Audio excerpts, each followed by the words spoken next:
네, 오늘 이제 11번째 개송이고요. 과거, 현재, 미래에 한 물건도 없으니 마음도 없고 부처도 없다.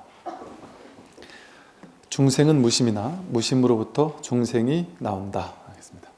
과거, 현재, 미래에 한 물건도 없어서 마음도 없고 부처도 없다.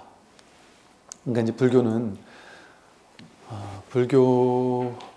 불교라고 할 만한 이제 뭔가가 없어요. 그러니까 부처님 가르침은 무언가를 우리에게 주는 가르침도 아니고 우리가 지금 나에게 가지고 있지 않은 무언가를 얻어야 되는 것도 아니고 갈고 닦아서 나를 이렇게 좀 때 묻은 내가 막 갈고 닦아가지고 보석으로 이렇게 세공을 해서 나를 이렇게 변화시켜야 되는 것도 아니고 또 지금 나에게 없는 무언가를 찾아서 바깥으로 온 세상으로 추구하고 쫓아다니면서 뭔가를 찾아내야 되는 것도 아니에요. 삶의 진실에 그냥 눈을 뜨기만 하면 되는 거예요. 진실에 눈을 뜬다는 것은 뭔가를 얻어서 되는 것이 아니라 한 물건도 얻을 바가 없구나. 무엇 하나도 내가 뭔가 얻고 취할 수 있는 무언가가 없구나. 모든 것은 그냥 왔다가 가는 것이구나. 인연 따라 모이고 흩어지고 모이고 흩어지는 그것뿐이거든요. 모이고 흩어지는 이 바탕에 뭔가 다른 무언가가 있지 않단 말이에요. 마치 바다 위에서 온갖 파도가 치는데 우리는 그 평생을 살면서 나는 이 파도가 되고 싶다. 나는 저런 파도가 되고 싶다. 하면서 파도의 모양을 아주 내가 생각하는 멋있는 파도의 모양을 만들려고 평생을 노력해 오면서 이제 예를 들어 우리 바닷가 백사장에 모래가 있잖아요. 그러면 저 해운대 백사장에 보면 1년에 한 번씩 그 모래 가지고 막 작품을 만들어요. 그 막 가수도 얼굴 만들고 위대했던 사람들 얼굴도 만들고 막 온갖 것들을 거기다 만들어 놓는단 말이에요. 그러면은 사람들은 이제 그걸 가지고 그 작가들은 어떠겠어요? 야, 내년에는 이런 걸 만들어 볼까? 저런 걸 만들어 볼까? 더 멋있는 걸 만들어 볼까? 또 어떤 건 작품이라고 막 사진을 찍고 모든 사람의 마음속에 남고 찬탄을 받고 칭찬을 받고 이럴 수도 있겠죠. 그래서 그걸 만드는 사람들은 내년엔 도대체 어떤 작품을 만들어야 할까? 그래야 더 주목을 받을까? 여기 대해서 엄청 나름 고민을 하면서 만들 거 아니에요. 그 사람에게는, 그 모양이 중요한 사람에게는, 그 무엇을 만드는 게 중요하고 그걸 의미부여하는 사람에게는 어떤 모양을 만드는지가 너무나도 중요해요. 근데 우리는 거기에 집착하고 사로잡히고 그 모양이 중요하지 않은 사람이잖아요. 우리는 그냥 고작해야 갔다가 사진 한번 찍고 오면 그만이잖아요. 즉 우리는 알거든요. 그건 그냥 작품이 아니고, 작품은 작품인데 작품이 아닌 걸 알잖아요. 작품은 작품이에요. 그런데 또 본질로 들어가면 그건 작품이 아니에요. 그냥 모래더미 불과하지. 왜? 우리는 그 모양에 의미부여를 하지 않으니까. 의미부여를 하더라도 재미로 유희산매처럼 그냥 한번 놀러 가서 그냥 한번 보고 어이구 잘했네 하고 야 대단하네 이러고 사진 한번 찍고 끝난단 말이에요. 놀이일 뿐이에요. 심각한 게 아니에요. 그 모래, 언뜻 듣기로는 해운대 백사장에 모래가 이렇게 자꾸 유실이 되니까 그 모래를 갖다가 이렇게 한 번씩 이렇게 보충을 하나 보죠. 보충을 한 김에 작품도 하고 그러고 보충하고 막 이런다는 얘기를 어디서 들은 것 같은데, 그냥 잠깐 왔다가 인연으로 만들고 그냥 버리는 거잖아요. 이거랑 똑같단 말이죠. 우리 삶이 그냥 모래예요. 모래. 모두 모래밖에 없는, 전부 다 모래인 입장에서는 모래이면 됐지. 모래 가지고 뭘 만드느냐가 뭐가 중요하겠어요. 그런데 그 위에 모래 위에 만들어진 모든 모양의 세계가 각자 이 모양이 난 줄 알고 이 모양이 중요한 줄 알고 의미가 있는 줄 알고 그래서 모양으로 만든 사람들끼리 모양으로 만든 무언가가 서로 의미를 부여하면서 이런 모양은 좋은 거다 저런 모양은 나쁜 거다 이런 모양은 엄청 고귀한 거고 비싼 거고 이런 모양은 싼 거고 저급한 거야 이렇게 의미를 부여하기 시작한단 말이에요. 그게 이 세상이에요. 우리가 만들어낸 세상, 분별된 세상. 본래 분별할 수 없는데 분별을 한 거예요. 그래서 제가 이런 비유를 종종 드는 것이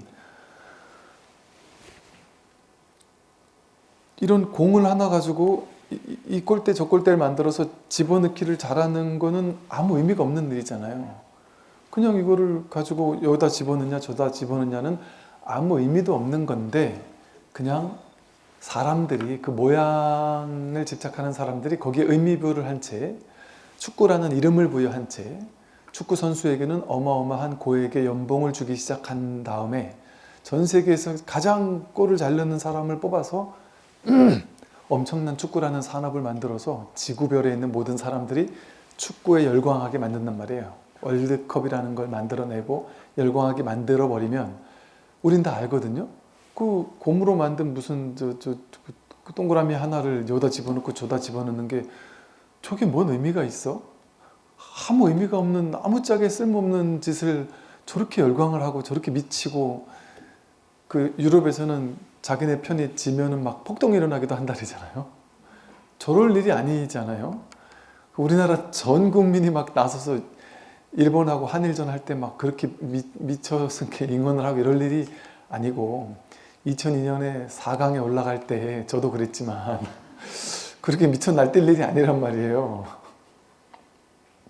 그런데 그냥 의미를 부여하기 시작한 거예요. 이런 모양, 이 공을 여다가 집어넣고 저다 집어넣는 그런 모양의 의미를 부여하기 시작하자. 그 아이디어를 처음에 낸 누군가가 아이디어를 냈을 때 다들 비웃었을 거예요. 그 말이 되냐. 근데 해보니까 그냥 의미를 부여하는 순간에는 말이 되는 것 같단 말이에요. 재미있는 것 같단 말이에요. 돈을 내기를 한다든지 막 이럴 때는. 근데 그것이 의미가 없는 것에 우리가 의미 부여한 게임이잖아요. 똑같다니까요. 이 세상 모든 것이. 여러분 사람을 판단할 수가 없는 이유가 사람이 괜찮은 사람인지 괜찮지 않은 사람인지를 도대체 뭘로 규정합니까? 그런데 어느 날 누군가가 머리 잘 쓰는 걸로 규정하자. 사람을 판단하자. 등수를 매기자. 국어, 수학, 영어 이거 문제 잘 푸는 걸 가지고 등수를 매겨가지고 학교를 만들어서 그거 집어넣어가지고 어릴 때부터 등수를 매긴 다음에 똑똑한 사람들을 돈 많이 주는 직장에 집어넣고 이렇게 하자. 근데 처음엔 그 아이디어가 말도 안 되는 것일 수 있어요. 왜? 옛날의 시대는 어땠어요? 그 어려운 수학을 풀 필요가 없단 말이에요. 그냥 농사 잘 지면 되고 뭐 사냥 잘하면 되거나 뭐 자기 맡은 일 열심히 하면 되는 그 일도 되게 단순했으니까 그 아무 의미가 없는 일이었을 수도 있어요. 그런데 그렇게 머리를 쓰는 것 그것도 특정한 머리 학교라고 해서 뭐 머리를 쓰는 것을 다 구분하지도 못하는 게 분명한 것이 제가 학교 다 학창 시절에 공부로 이렇게 세웠던 그 줄 있잖아요. 등수 매겼던 그것과 지금 사는 삶의 모습을 보면 전혀 다르거든요. 공부하고는 완전히 담을 쌓고 살던 친구 중에 얘가 이렇게까지 똑똑한 애였나? 얘가 이렇게까지 뛰어난 아이였나 싶을 정도로 깜짝깜짝 놀랄만한 일들을 지금 하는 친구가 있거든요. 공부에 대해서는 아예 바닥이나 다름이 없었어요. 그런데 가만히 생각하면 그 친구가 공부는 별로 안 했지만 우리가 아마 무시할 만한 멍한 애는 아니었던 것 같아요. 그때도. 자기 생각이 뚜렷한 뭔가 이랬던 친구였던 것 같아요. 에너지는 있는 친구였던 것 같아요. 뭔가 모를 어떤 에너지? 근데 이 친구가 지금 한 몇십 년 지나고 나서 보니까 그 분야에 그냥 우리나라 최고 가는 어떤 사람이 되고 있고 어떤 엄청난 능력을 발휘하고 있더란 말이죠. 근데 우리 학교에서 줄 세웠을 때 제일 위에 있던 친구 중에도 그냥 그냥 그렇게 사는 친구들도 많이 있을 수 있단 말이죠. 심지어는 좋은 회사, 좋은 연봉을 받고 다니는데도 불구하고 삶은 괴로워 죽겠는 친구도 많아요. 또 부부가 공부를 너무 잘해서 똑똑하고 월급 많이 받는 곳에 잘 괴로워 죽겠는 거예요. 뭐가 그렇게죠? 니네가 괴롭다면 누가 행복하니? 그랬더니 그게 아니야. 그래서 뭔데 얘기를 해봐 그랬더니 자식이 많지도 않고 하나밖에 없는데 와, 이 똑똑한 부모 둘이서 이 애 하나, 중학교 2학년짜리 애 하나가 죽었다 깨어나도 이게 통제가 안 된다. 이게 뭐 마음대로 되는 게 하나도 없다. 이거를 내가 화를 내야 될지, 이걸 또 가만 놔두면 그것도 안 될 것 같고, 화를 내면 그것도 안 될 것 같고, 이러지도 못하고 저러지도 못하고 도대체 어떻게 키워야 되는지를 막막하고 깝깝해서 미치겠다는 얘기를 하는데 제가 미치겠더라고요. 야, 신기하구나. 너희들 같이 그렇게 똘똘하던 친구들이 둘이 결혼까지 해가지고 살면서 그런 문제가 있다는 게 신기하다. 아, 이런 게 세상이구나. 그런 일이 있을 수 있어요.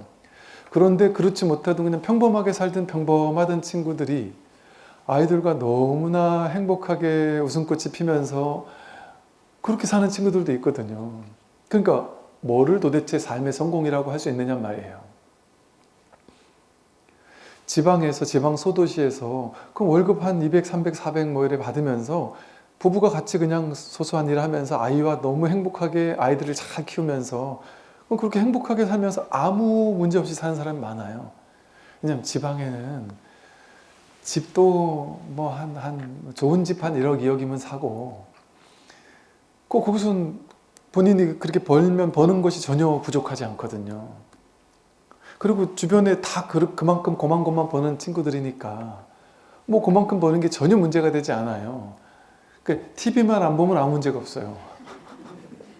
근데 TV는 서울 사람 위주로 나오거든요. 서울에 뭐 집값이 뭐 몇십억이 뛰냐 이런 뉴스가 자꾸 나오니까 그 뉴스 들을 때도 이 친구들은 별 스트레스 안 받아요. 왜냐하면 지방 사람은요, 제가 지방 사람이라 아는데 지방 사람은 서울 뉴스가 나오잖아요. 그러면 지방 토백이들은 어떻게 생각하냐면 저건 그냥 딴 나라 이야기구나 이렇게 생각을 해요. 우리가 미국의 무슨 엔비디아 회장이 어쩌고 저쩌고 무슨 미국 대통령이 무슨 회장들과 회동을 했고 어쩌고 저쩌고 그런 세계를 보면 그냥 딴 세상 사람들 이야기구나 이렇게 생각하듯이 그러니까 부러워하지도 않아요. 그냥 아예. 그거 아무 문제가 없어요. 아무 문제가 없어요. 그리고 뭐랄까 참으로 평화롭게 그 지방 소도시에서 아예 서울 가서 내가 성공해야 되는 생각 자체가 아예 없이 사는 사람들을 보면 그 지방 소도시에서 소소한 일을 하면서 혹은 소소한 동사무소 이렇게 공무원 같은 걸 하면서 아무 문제 없이 그냥 너무나 그냥 평화롭게 이렇게 사는 친구들 많거든요. 가만히 보니까 그렇게 아무 일 없이 소소하게 사는 게 능력이더라고요. 근데 서울에서는 그게 능력이 아니에요. 그러니까 제가 드리고 싶은 말씀 뭐냐면요. 우리가 천편일률적으로 사람들이 정해놓은 승승장구하고 성공하는 가치, 그것이 진정한 가치가 아닐 수도 있어요. 근데 우리가 모두가 그렇게 정한 거예요. 이것을 가치라고 삼자. 돈 많으면 그걸 좋은 가치라고 삼자. 학벌이 좋고 직장이 좋고 월급이 많으면 서울에 자가가 있으면 대기업을 다니면 대단한 입장이라고 우리 서로 이렇게 그냥 하자 이렇게 암암리에 믿고 누구나 그걸 믿고 있는 거예요. 사실은 그 사람의 이게 뭐랄까 이게 지혜로서 보는 눈으로 보면요, 그 사람이 어떤 일을 하고 어떤 돈을 버느냐가 중요한 게 아니고 그 사람이 지금 죽어있나 살아있나가 더 중요하거든요. 뭐가 죽어있느냐 하면 생각 속에서 분별망상 속에서 성취와 탐진치 삼독 속에서 앞만 보고 달려가는 사람은 살아있지만 죽어있는 사람이에요. 삶을 죽이고 있는 사람이에요. 성취만 달성하기 위해서 앞만 보고 뛰어가잖아요. 그러느라고 지금 생생하게 살아있는 이 삶의 감각이 없어요. 살아있음의 감각이 없어요. 깨어있음이 없어요. 그런데 진짜 살아있는 사람은 어떤 삶이든 상관이 없는 거예요. 그냥 그 순간에 살아있느냐가 중요해요. 그 순간에 깨어있느냐, 그 순간에 온전히 존재하느냐.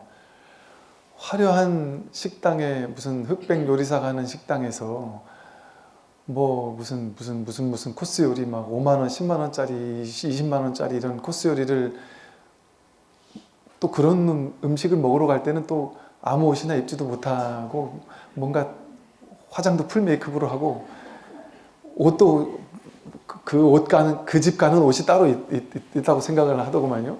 멋있는 옷을 입고 그리고 거기 가서는 이렇게 품위 있는 척을 또 하면서 그렇게 밥을 먹는 거 좋죠. 그러면서 거기 가서 밥을 먹으면서 수다 떨면서 생각 속을 거닐다 온단 말이에요. 그럼 그 품위 있는 사람들 모여가지고 수다 떨면서 니네 집은 얼마 올랐니? 우리 집은 얼마 올랐다. 야, 어느 애들 학원비가 어디가 좋냐? 어느 학원이 뭐 잘 되냐? 뭐, 야, 내 자식은 이렇게 잘 나가는데 네 자식은 잘 사니? 뭐, 이런 식의 얘기가 전부 다 비교 분별하는 소리거든요. 그러다가 집에 오면은 그 비싼 밥 먹고서 얹힐 것 같을 수도 있단 말이에요. 그런데 밥을 한 끼 먹어도 깨어있는 건 뭐냐 하면 시골에서 막 떼든 상추로 그냥 갓 나온 그냥 풀떼기 같은 거 가지고 그냥 충분히 음식 맛을 느끼면서 충분히 풀벌레 소리를 들어가면서 충분히 자연의 정취를 온전히 경험하면서 그러면서 그 돈 얼마 몇 푼 되지 않는 음식을 먹는다면 그것이 훨씬 진하게 살아있는 것이고 그것이 진짜 이렇게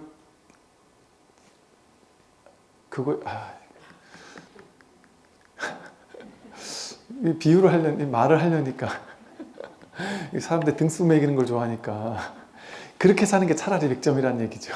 그렇게 100점짜리 인생 같은 게 어쩌면 빵점일 수도 있단 말이에요.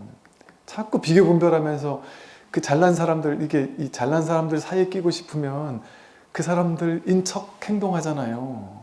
그러면서 돈이 없는데도 돈이 있는 사람들 모이는 데 가가지고 길을 쓰고 막 전세 가가지고 거기서 막 살려고 막 왜 여기서 살아야 애들 교육도 제대로 시킬 수 있고 나도 이 편에 낄 수 있다고 생각하니까 그럼 거기 끼려고 들어갔다가 내 경제적으로나 모든 능력은 그만큼 안 되는데 거기에 딱 껴있으면 그 사람들을 안 만날 수는 없고 왜 애 기죽일 수는 없으니까 안 만날 수는 없고 뭐 엄마 모임 아빠 모임 같은 거 뭐 하면은 다들 막 잘 나가는 동네에서는 막 부모님들이 너무너무 잘 나가서 거기 한번 갔다 오면 진이 빠진다 그래요 누가. 너무 힘이 들대요. 우리가 여기 있는 게 맞나 싶대요. 너무너무 괴롭대요. 그런데 저 외곽 시골이나 짜잘한 동네 자기 수준에 맞는 동네를 가면 거긴 그런 스트레스 없을 거 아니에요. 다 비슷비슷한 사람들이니까 서로서로 아끼고 절약하고 밥 먹으러 가자 이래도 그냥 아무 돈 생각 없이 그냥 비싼 데 갈 게 아니고 야, 어디가 좀 저렴한 가성비 맛집이 있더라 하고 그런 데 찾아다닐 거 아니에요. 그럼 서로가 나는 가성비 맛집을 가고 싶은데 남들은 돈 걱정 안 하는 사람들하고 만나면은 얼마나 걱정이 되겠어요. 제가 군에 이제 처음 갔을 때 이제 선배니까 이제 후배들 이제 들어오면 밥을 사주잖아요. 그냥 뭐 저는 이제 그 습관이 막 가성비를 찾아다니다 보니까 그냥 만나서 밥 사주면 되는 거지. 그게 꼭 비싼 거 사줄 필요는 없지 않냐. 그래서 그냥 소박한 거 이렇게 그냥 맛있는 데 가서 맛있는 걸 사주고 이제 이랬던 것 같아요. 그랬더니 그 어떤 후배들이 들어왔는데 이제 그 후배들 중에 어떤 분들은 이제 그런 거 이렇게 늘 서울에서 잘 사는 이러다가 이렇게 저래도 그래요. 서울에서 잘 살다가 어쩌재수가 한 스님들은 뭐랄까 수준이 달라요. 뭐 밥을 먹어도 비싼 집 가가지고 뭔가 이렇게 그런데 그 집 가서 먹자고 얘기를 하는데 야 이거 후배들한테 밥을 사줘야 돼. 선배가 돼서 야 좀 저렴한 데 가자 이런 말은 못 하겠고 그래 그럼 가보자 이래서 갔는데 보니까 눈이 휘둥그레지는 값인 거예요. 그러니까 참 어쩔 수 없이 내고서는 그 친구들을 그 다음부터 잘 못 만나겠더라고요.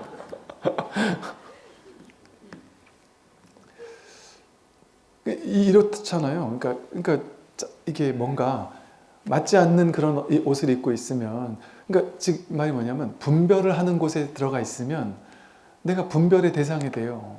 그래서 끊임없이 시비 분별에서 오는 그 스트레스, 거기에 끄달려요. 그러면 사람들을 만나면 만날수록 스트레스를 받을 수도 있거든요. 이거는 분별의 세상 속으로 빠져드는 일인 거예요. 분별의 늪에 빠져드는 일인 거예요. 하나부터 열까지가 다 비교, 시비, 분별 이렇잖아요.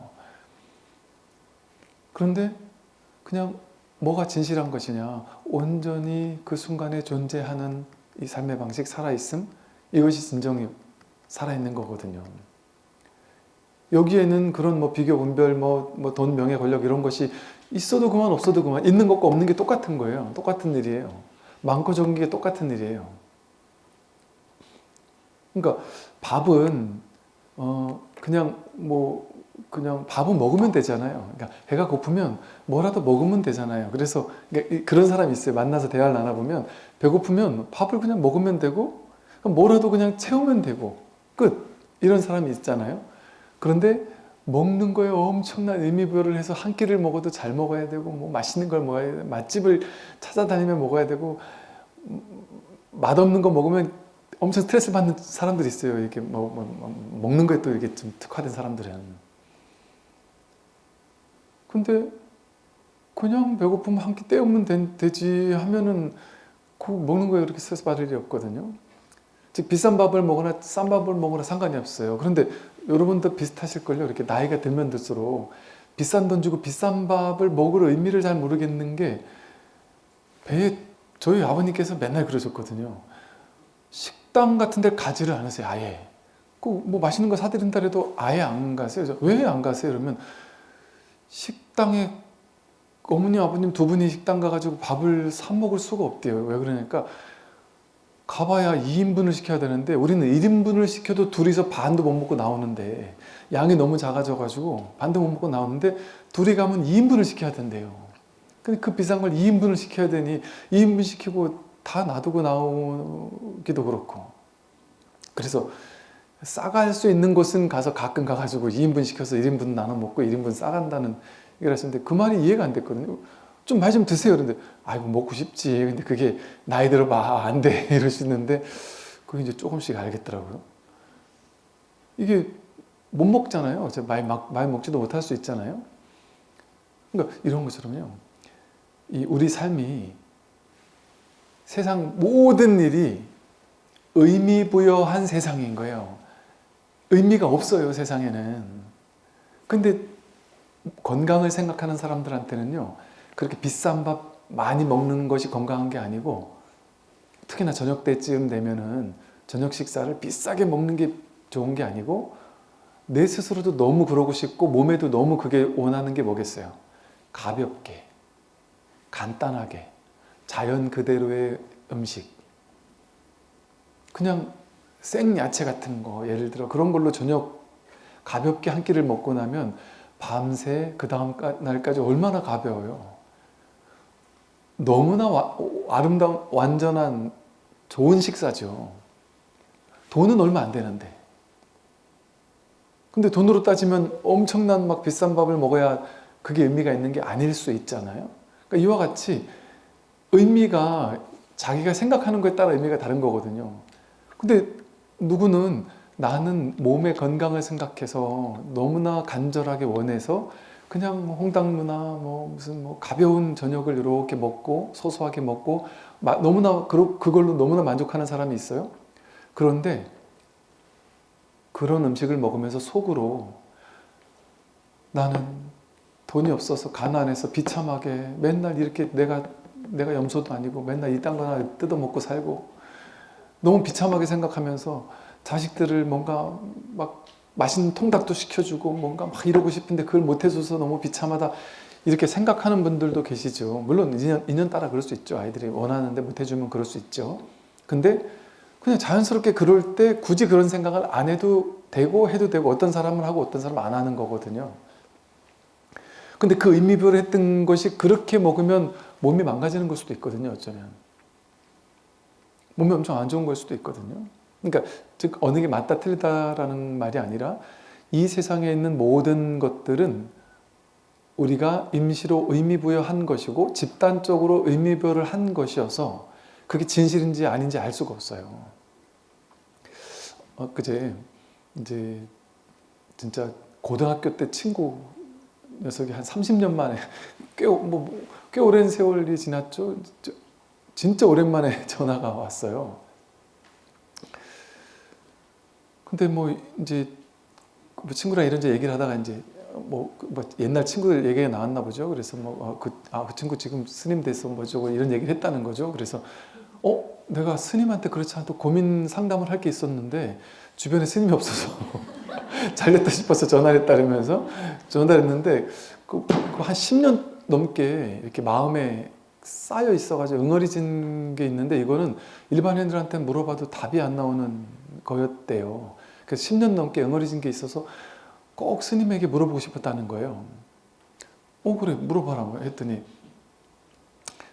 아버지가 10몇 년 전에 이제 돌아가셨는데 그때 조금 안 좋게 돌아가셨고 그것을 자신이 옆에서 지켜보고 있으면서 너무나 자신도 상처를 받았고 또 아버님 그때는 너무 정신이 없고 그래서 아버님이 돌아가셨을 때 뭐 아무것도 못했대요. 그냥 너무 정신이 없고 너무 충격을 받아가지고 그냥 어찌어찌 하다 보니까 3일 장이 끝나버렸고 그러고 나서 가만히 나중에 두고두고 생각해 보니까 49제도 한 번 못 해드렸고 뭐 천도제도 한 번 못 해드렸고 그때 아버님이 그냥 유언이 이렇게 그냥 아무데나 갖다 뿌려달라 그랬대요. 강물에 그냥 뿌려달라 그랬대요. 그래서 아버님이 원하신 거니까 그렇게 뿌려드렸다는 거죠. 그래서 묘소도 하나 못 썼다는 거죠. 그러다 보니까 시간이 지나면 지날수록 내가 불효를 했구나. 묘소라도 하나 써가지고 내가 생각날 때마다 한 번씩 찾아가기라도 할 걸. 아니면 절에 뭐 어디 아니면 납골당이 됐든 어디다 좀 모시기라도 하면 좋았을 걸. 그때 49제라도 좀 해드렸으면 내가 이렇게까지 상처가 되진 않았을 텐데 지금이라도 내가 어디 납골당을 알아봐야 될까? 아니면 지금이라도 뭐 어디 영구 위패 같은 거라도 모셔야 될까?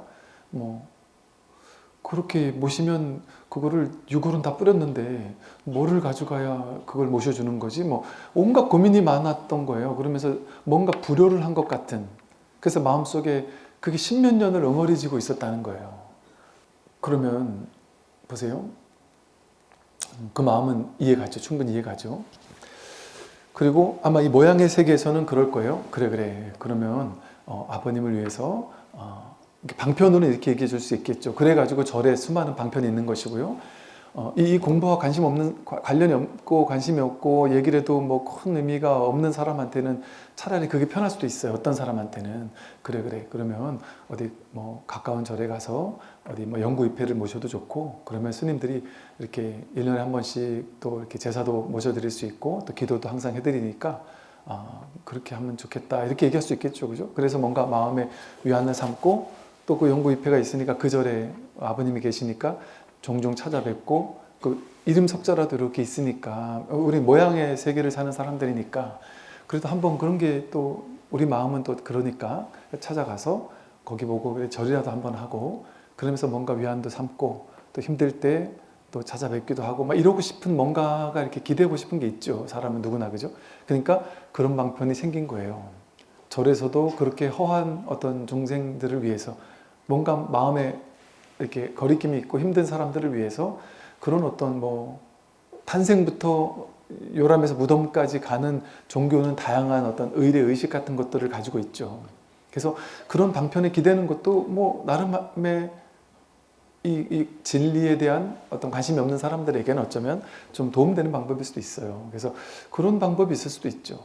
그래서 그런 얘기도 해줄 수 있죠. 그래서 그런 얘기들도 그 가까운 우리 옛날에 다니던 절도 있고 이런 절이 있으니 가서 그렇게 하는 것도 좋은 방법일 수 있겠다. 그리고 아니면 부모님을 위해서 뭔가 이렇게 기도를 좀 해드린다든지 이런 방법도 좋겠다. 그런데 너가 원하면 좀 더 근원적인 얘기를 할 수도 있으나 막 그거는 뭐 본인이 좀 마음이 열려야 되겠지. 이랬더니 그럼 진짜 얘기를 해달라고 그래서 이런저런 얘기를 했었던 것 같아요. 그래서 사실은 너가 그 마음속에 10년, 20년 동안 다 쥐고 있는 마음 그 마음을 너 스스로 이제는 내려놔 주는 게 그게 진짜 천도다.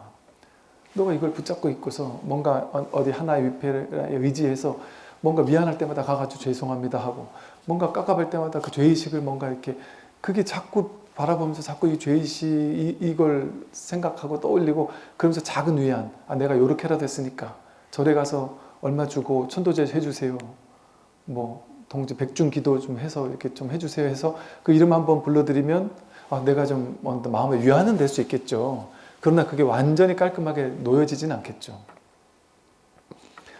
근데 보세요. 여기서도 그러잖아요. 이 삶이라는 모양의 세계는요. 인연 따라 생겨나고 인연 따라 사라진 것뿐이지 나와 상관 있는 세상이 아니에요. 이 세상은. 내가 삶을 살아가는 행위자가 아니에요. 그 행위자는 없어요. 무아해요. 모든 것은 그러니까 여러분이 내가 사는 게 아니에요. 내가 우리 부모님께 불효를 저지른 게 아니에요. 진실은. 인연이 저절로 펼쳐졌을 뿐이에요. 즉 인연법이라는 이 법 하나가 마음 하나가 우리 온 세상의 80억 인구를 통해 삶을 피워내고 있을 뿐이에요. 즉 우리는 내가 내 인생을 사는 사람이 아니고 연기하고 있는 거예요. 이 모양을 연기하고 있는 거예요. 얘라고 하는 어떤 홍길동이라는 한 사람의 인생인 것처럼 보이는 어떤 모양의 세계를 그냥 인연 따라 연기하고 있는 것뿐이에요. 내가 연기하는 게 아니에요. 그래서 여러분이 내 뜻대로 내 인생을 살고 있는 게 아니에요. 삶은 인연이 저절로 이렇게 펼쳐지는 곳이에요. 이게 처음에는 이해가 되지 않죠. 이 무아가 어떻게 이해가 되겠어요? 이 몸과 마음이 나라고 굳게 믿고 살아왔던 사람에게 그럼 이런 얘기가 처음엔 이해할 수 없죠. 근데 이 진실한 이 공한 진실을 바르게 보면 여기서 그랬잖아요. 부처도 없고 중생도 없다고 했는데 마음도 없고 부처도 없다고 했는데 한 물건도 없다고 했고 과거 현재 미래도 없다고 했는데 보세요. 이 친구는 10년 전에 아버님이 돌아가셨던 그 과거로 들어가서 심심할 때마다 힘들 때마다 과거의 그 기억을 끄집어내어서 아버지를 만들어내고 아버지에게 내가 미안했던 때 아버님이 힘들었을 거 그런 것들을 끄집어내어 가지고 계속 곱씹으면서 그 분별망상 생각 하나를 가져와 가지고 거기에다가 의미를 부여해서 내가 불효자였구나 내가 잘못했구나 이런 의미를 부여해서 천도가 안 됐었을 거다 지옥에 가셨으면 어쩌지 내가 뭔가 잘해야 되는데 이런 의미를 온갖 의미를 사람들이 만들어 놓은 의미잖아요. 천도제를 해드려야 된다 돌아가시면 죽고 나면 이런 의례의식을 해줘야 된다 이거 사람이 만든 의식이잖아요. 그거 안 하는 나라 안 하는 종교도 많잖아요. 부처님도 여러분 불교는 천도제 하는 종교인 것 같잖아요. 부처님은요 불교 역사에서 본 부처님 생애를 보면 부처님은 브라만교에서 제식주의, 제사제일주의로 너무 제사를 중요하게 여기는 게 브라만교였단 말이에요. 인도였단 말이에요. 부처님은 그 제식주의에 사로잡힌 인도 브라만교 사람들에게 그런 것이 제사가 아니다. 바른 제사는 마음을 깨닫는 것이 바른 제사이고 바른 제사는 막 제사상을 차리는 게 그게 제사가 아니고 제사상을 차리고 노예들을 동원시켜서 막 힘들게 만들고 그게 제사가 아니고 내 주변에 있는 사람을 조금 더 행복하게 평화하게 해주는 게 제사고 마음속에 응어리진 죄의식이나 이런 것들을 다 내려놓는 게 제사고 이 모든 것이 실제가 아니라는 것을 바르게 깨닫는 것이 제사고 제사라는 것이 어떤 실체적인 의미가 있는 게 아니라는 사실을 자각하는 바르게 보는 것이 제사고 뭐 이런 식으로 법문을 하셨어요. 그러니까 기존의 그 바라문교 사람들이 제사라고 생각하던 그런 것이 제사가 아니라 진실을 깨달아서 그 모든 것으로부터 자유로워지는 것 그것이 진정한 제사라는 그 제사가 뭔지 알려달라 했는데 부처님이 맨날 하던 법문을 하셨단 말이에요. 그러니까 부처님은 모든 질문에 다 맨날 하던 법문을 하신 거예요. 왜? 이게 진실이니까요. 이 진실을 깨달으면 모든 삶의 의문이 다 해결되기 때문에 그래요. 그럼 부처님은 그렇게 얘기를 하셨단 말이에요.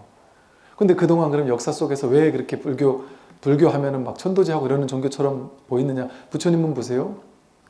천도제를 막 지금 같은 이런 천도제는 아니었죠. 그냥 우리 마음을 깨닫도록 하고 막 그런 어떤 천도제였어요. 쉽게 말하면 그게 막 우리 중국에서 뭐 무슨 우람분경이니 뭐 이런 거 생기면서 뭐 그런 것들이 좀 그런 의례의식 같은 건 좀 더 이렇게 자리 잡아왔던 거지만, 그래서 지금 우리 하는 것은 그냥 뭐랄까 이 공부에 아예 관심 없는 사람들 또는 이 모양의 세계만 완전히 사로잡혀 있는 사람들에게 진실을 얘기해줘도 도저히 알아듣지 못하는, 알아들을 준비가 안 돼 있는 사람들에게, 좀 전에 말씀드린 것처럼 나도 없고 부모도 없고 과거 현재 미래도 없고 마음도 없고 부처도 없고 중생도 없고 내가 누구다라는 것도 없는데 삶을 내가 사는 것도 아니고 우리는 삶을 사는 주관자 행위자가 아니다, 이런 얘기 어떻게 이해하냔 말이에요.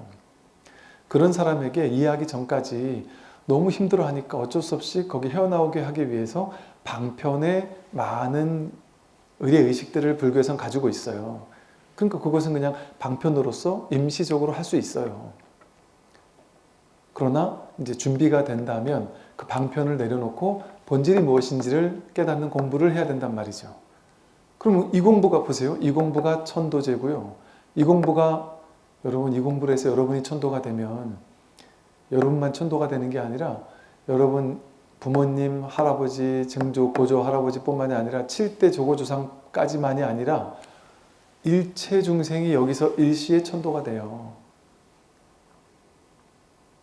그리고 우리가 어떤 사람은 이러죠. 저 아프리카에서 다 죽어가는 사람들이 죽어가고 있는데 혹은 지구 반대편에서 전쟁이 일어나고 있는데 우리가 할 수 있는 게 뭐죠? 이런 고민을 하잖아요.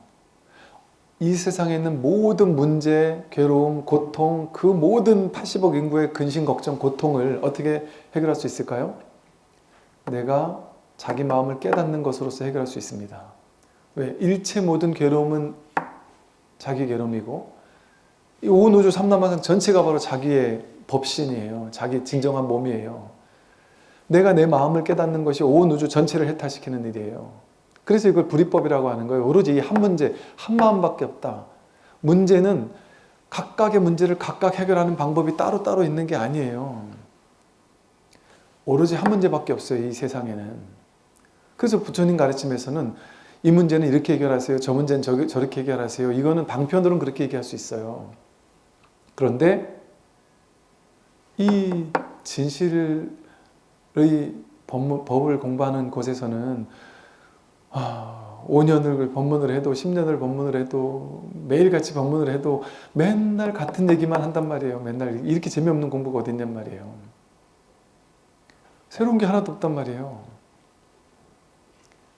저도 옛날에는 조금 이렇게 맨날 같은 얘기만 하니까 좀 들으시는 분들한테 죄송하다 보니까 뭐 이런 얘기도 해볼까 저런 얘기도 해볼까 뭐 무슨 요즘에 과학은 어떻고 양자 물리학은 어떻고 막 이것저것 막 그냥 공부해가지고 얘기 드려보기도 하고 그랬어요. 그럼 뭐 그것도 나름의 뭐 그냥 양념처럼 그냥 심심할 때 한 번씩 들을 수 있는 이야기는 돼요. 그런 걸 통해 뭔가 하고 이렇게 뭔가 와닿는 사람이 있을 수도 있기 때문에. 근데 그건 뭐 그냥 인연 따라 어찌어찌 인연이 되면 그렇게 하되 뭐 굳이 인연이 안 되면 뭐 그럴 마음도 이제 별로 없어요. 왜? 이 심심한 게 좋은 거예요. 이거는 뭔가 막 맛이 있고 뭔가 재미가 있고 이래야 되는 게 아니거든요. 이 공부는. 이 심심하고 아무것도 아닌 공부를 할 수 있는 그 체력이 있어야 돼요. 그 영적인 체력이랄까? 그냥 이 정말 아무리 다녀도 모르겠는데 끝끝내 내가 버텨보겠다 내가 이 공부처 해서 그게 선근 공덕이에요. 그래서 모든 문제는 한 문제인 거예요. 왜 그럴까요? 본래 문제가 없기 때문에 그래요. 내가 분별로서 문제를 삼았던 거기 때문에 그래요. 그리고 내 혼자 분별로 문제 삼았으면 그걸 문제인 줄 잘 알거든요. 그런데 이 모든 사람들이 인류 역사가 이어오면서 역사 속에서 무수히 많은 사람들이 다 같이 어느 시기에 만들어 놓은 철학, 과학, 무슨 문화, 전통, 온갖 것들로 굳어졌단 말이에요. 그러니까 대대로 이어져 오면서 한 가지를 옳다고 믿기 시작하면 사람들이 다들 믿어요. 그러면 신기하게 말도 안 되는 소리를 해도요, 한 두서너 명만 진실이라고 믿으면요, 다 그걸 믿기 시작해요. 이거 비슷해요. 그냥 저 사람들 많은 곳에서 아무것도 없는데 하늘을 쳐다보면서 신기한 표정으로 하늘을 쳐다보면서 한 명 이러고 있으면 옆에 이제 두서너 명만 같이 신기하게 막 쳐다보면요, 아무것도 없는데 그걸 나중엔 다 쳐다본다니까요. 그 심지어 그 어디 저 사이비 종교 어딘가에 이렇게 영상 찍은 걸 보니까 그 사이비 종교 교주가 저기에 뭐 신께서 지금 내려오고 계십니다 이랬더니 아무것도 없는데 그 옆에 있는 사람, 바람 잡는 사람들이 와 이러면서 막 보면서 눈물을 막 흘리는 모습을 이렇게 보이는데, 그걸 탁 보이는데 사람들이 다 같이, 그곳에 있는 모든 사람이 다 같이 그걸 보고 눈물을 흘리더라고요. 아무리 봐도 찾을 수가 없는데 그렇게 된다니까요. 이런 게 집단적으로 이게 종교에서만 그런 게 아니에요. 군중심리라는 게 비슷해요. 이 옳고 그른 거랑은 상관없어요. 그 분위기가 군중심리에 휩쓸려가지고 어떤 한 사람이, 군중의 리더 같은 한 사람이 어떤 분위기를 몰아가는 능력 있는 사람 있잖아요. 그러면 순식간 군중심리가 완전히 그 페이스로 확 말려들어 버려요. 왜? 우리는 모양 따라가거든요. 그 상황 따라 그냥 끌려다니거든요. 진실을 깨달으면 그 어떤 것에도 끌려다니지 않는단 말이죠. 그 어떤 것도 그 모양에서 어떤 취사간택을 하는 것이 아니라, 취사간택할 일이 본래 없었구나, 본래 한 물건도 없었구나, 옳은 것도 없고 그른 것도 없고, 반드시 이래야 될 것도 없고 반드시 저래야 될 것도 없고, 내 인생을, 이 삶을 반드시 이렇게 살아야 되는 것도 아니고 저렇게 살아야 되는 것도 아니고, 정해진 뭔가가 없단 말이에요. 이 세상 사람들이 집단적으로 분별했던 결과일 뿐인 거예요. 근데 우리가 이렇게 수없이 오랜 세월을 이어오면서 얼마나 많은 역사 속 인물들이 저마다 자기 개통 철학을 만들어냈겠어요. 그리고 그걸 서로 주고받으면서 믿는 그룹들이 생기기 시작하고, 여러분 그 이렇게 저 징크스 같은 거 있잖아요. 혹은 이제 사람들이 뭐 믿는 뭐 까마귀가 울면 뭐 재수가 없다든지, 뭐 예를 들어 뭐 이런 다양한 이야기들 많잖아요. 아, 까마귀가 뭔 죄가 있어요. 까마귀는 지가 그냥 울었을 뿐인데 사람들이 갑자기 우리가 울면은 재수가 없다고, 뭐 얼마나 어이가 없겠어요, 까마귀네들은. 그리고 뭐 어떤 무슨 뭐를 보면은 좋다고 생각하고, 또 사람들 그래요. 나비가 이렇게 날아오면요, 우리 돌아가신 부모님이 환생한 게 아닐까, 내지는 뭐 이런 식으로 생각하는 사람들이 있어서,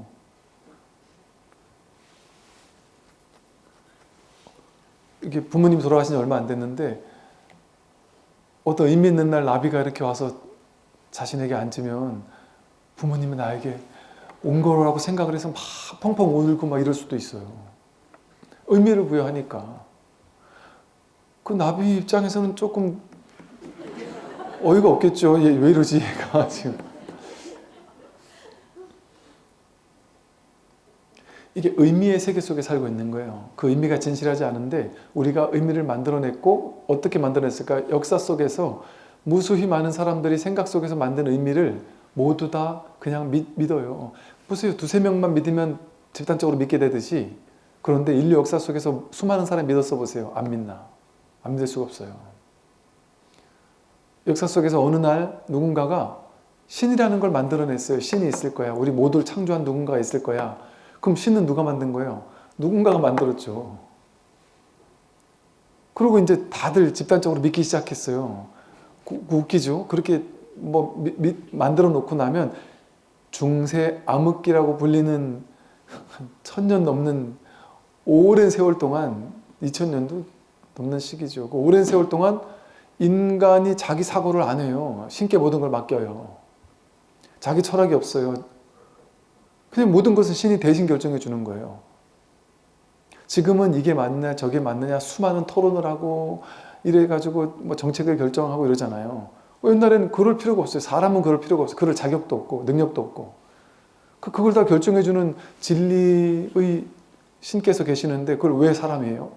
불경죄인 거예요. 사람은 그거 못한다 하고 그냥 해야 되는 거였단 말이에요.